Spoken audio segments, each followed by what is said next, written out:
ટાપુમાં ઉતરે. જેવું ટાપુના અંદરમાં પગ રાખે છે તો શું જોઈએ છે? ટાપુના જેટલા માણસો હતા ગળામાં ફૂલનો હાર લઈને આવી એના ગળામાં પહેરાવે. અજબ પામી કે ભાઈ પહેલી ફેરે ટાપુમાં આવું છું, જીવ બચાવતો આવું છું અને ગામ આખું ભેગું થયું છે ને મારા ગળામાં ફૂલનો હાર નાખે છે. સમજી ના શક્યો. હજી તો ગળામાં ફૂલનો હાર નાખ્યો તો યા તો બે ચાર જણાને ઉપાડી પણ લીધો અને ઉપાડીને બહેતરીન મોંઘી સવારીમાં બેસાડ્યો. આ સમજે એના પહેલા તો દરબારમાં લઈ ગયા અને યાની એક બેઠેલી હતી જે રાજાની છોકરી હતી, પ્રિન્સેસ. તરત નિકાહ પણ કરાવ્યો.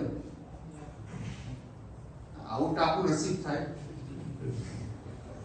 જાવાના સાથે ફૂલનો હાર, રાઉભાઈ પરબારી જે છે મોંઘી સવારી અને જાવાના સાથે દરબારમાં રાજાની દીકરી કુંવરી સાથે રક્ષાદિયા સમજે ના પહેલા બધું ફટાફટ બેક ટુ બેક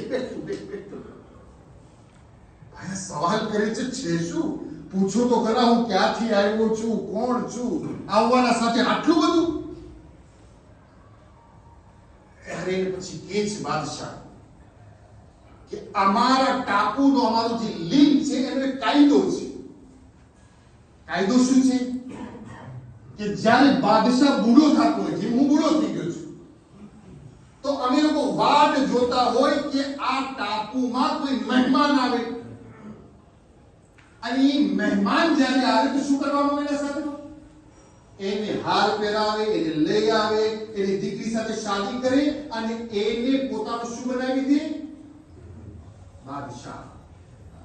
હું જાઉં છું, મારા બાદ હવે આ મારો બાદશાહ છે. શું કે ફ્રેન્ડ્સ ના શું છે? શું કે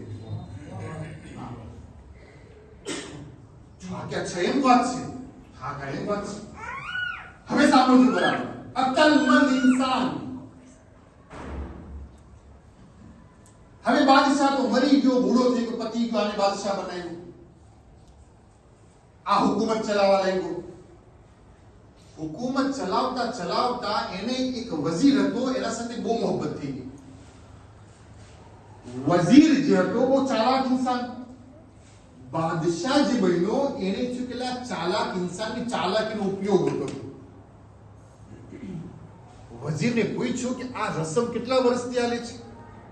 આ તો વર્ષ